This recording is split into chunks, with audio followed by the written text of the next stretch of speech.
और બતલાવો બી ચાર ચાર કેરેક્ટર એમ, પણ ફોટોમાં પણ વધારે જ ઓકાતની બહાર થઈ જાય. બે બે ત્રણ કેરેક્ટર તારે સમાલા હે નહીં, બાકીના ચાર ચાર.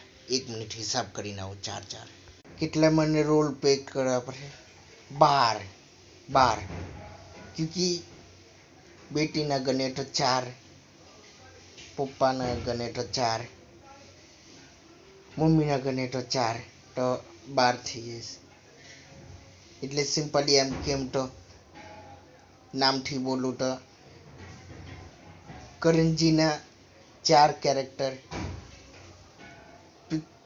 પિક્સીના 4 કેરેક્ટર, और મારા બેટીના એટલે સ્થાનના 4 કેરેક્ટર મળી ગયા અમે યાર.